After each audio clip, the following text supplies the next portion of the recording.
Hello, lovely ladies. I want to welcome all of my sisters of the leaf to Cigars with Lucky. This episode of Cigars with Lucky is sponsored by the Leaf Suite Premium Cigars. Go to theleafsuite.com to check out their selection of Dominican blends and book a ride on the Leaf Suite Mobile Lounge.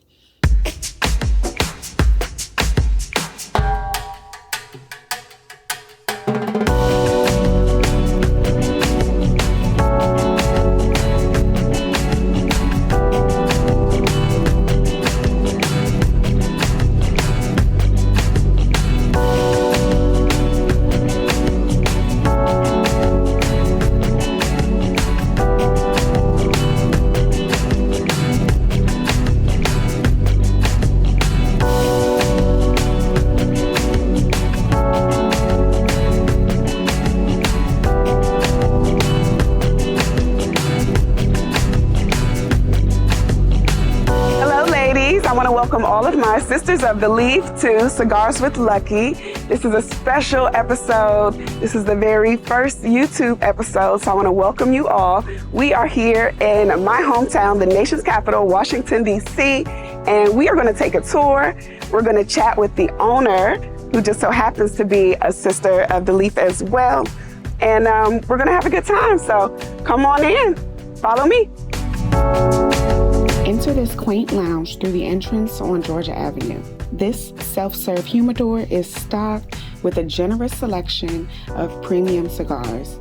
And the staff here are knowledgeable and they make great cigar recommendations.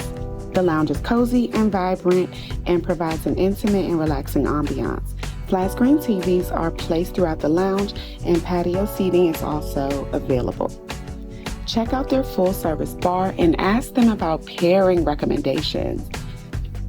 Also, don't forget to let them know Lucky sent you.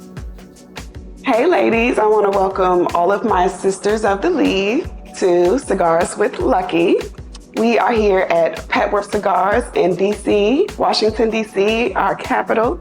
This is a very special episode. This is the very first episode of Cigars with Lucky. And I am so honored to be sitting here with Dayne Johnson, who is the owner of Petworth Cigars. Hello, lady. Hello, how are you? Good, how are you? Good. Good, thank you so much for meeting with me today. It's my pleasure. Thank you. So what was the feeling that you felt when you finally realized that everything was coming into fruition and that Petworth Cigars would be opening up? It was an uh-oh moment. Uh-oh, it's time to work. A lot of work went into getting established, and it continues. I have to work regularly between keeping our cigars stocked as well as our liquor, and the experience of Petworth is very significant, and it takes a lot of work to make sure that that experience is realized. Yeah. So that was a big job. Yeah. That's awesome. So when did your doors open? Our doors opened November 12th, 2020. 2020. We are a pandemic business. Yes. And we only know pandemic at this point. And it has been an interesting ride. And I would say that because we were initially supposed to open in March of 20. I remember. Right. Yes. We had to push that back. Or push it out. And once we started, we had various government restrictions that we had to comply with, and checking vaccination cards, this and that, and it was a challenge for our business. Yeah. However, we have managed to. Y'all persevere. We in 2022 now. Yeah, you coming up on 2 years. Yes. Congratulations. Yeah. I love the lounge. Such a chill spot. So, what was one of the biggest challenges as a Black woman breaking into the cigar industry that you've come across? The largest challenge that I realize, continue to realize, is being accepted as an individual in the industry. Because I am a female, there are various challenges. It's a male-dominated industry, and it takes a while to gain respect. Yes.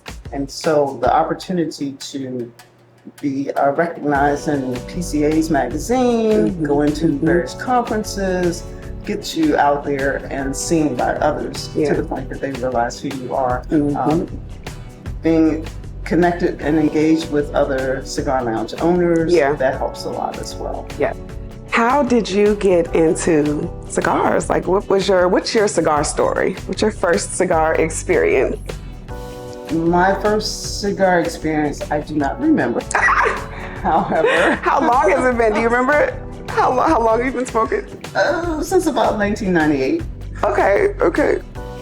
In high school, we used to go to smoke cigarettes and drink bumpers of Mickey. And so that kind of continued into adulthood. As I graduated. One day I was driving along in the year 2000 and I heard an advertisement that the cigar industry was going to add to the cost of their cigars to cover their legal fees, and that day I stopped and picked up smoking cigars. And I started out smoking Javas, and not Java Mint, but just a regular Java, in the state of Rocky Patel.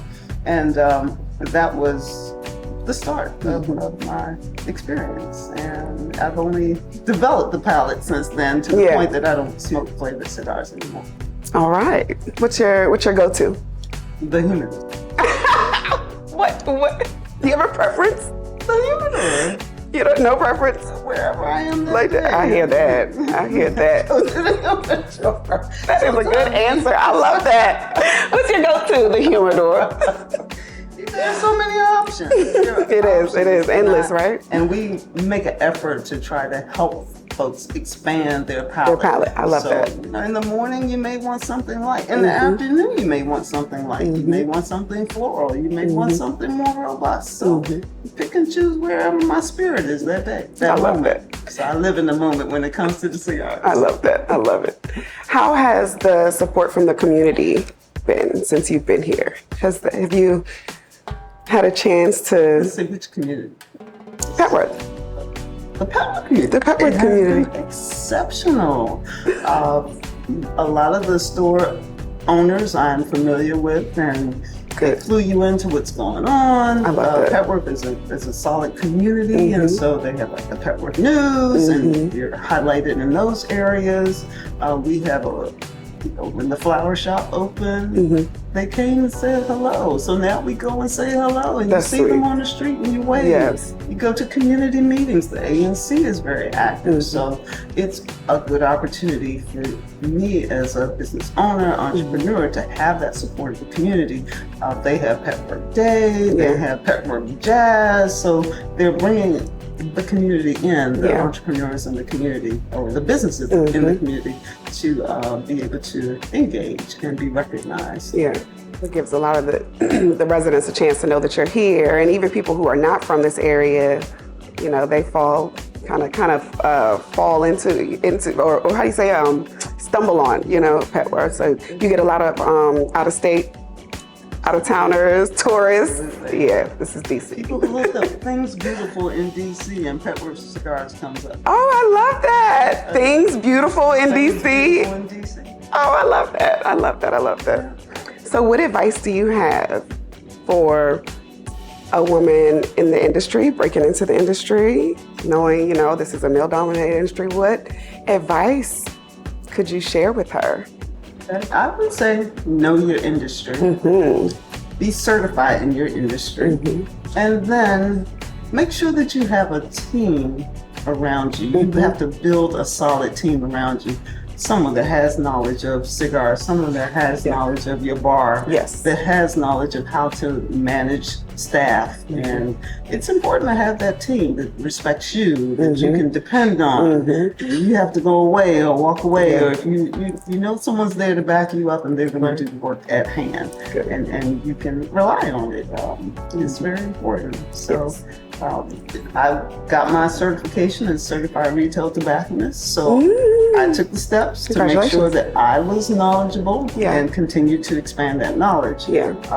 I make sure that our bartenders are certified in the state, and I make sure I pay for that because it's important to me to have that support. So when I walk away, you're confident. Covered. Yep. And we have a manager on duty, so it's just important to have a good team, have a solid team, pay your people, pay on time. Nobody has an excuse. You know, I hold up my end and I expect them to hold up their end. Yes, yes, love it. Yeah, this is not for the lighthearted. No. Especially a woman. Exactly. A Black woman. Thank you so much for meeting with me. I so appreciate you being here, or you having me in your lounge. It's beautiful. Thank you for the tour. Thank you, Dayne. Good seeing you.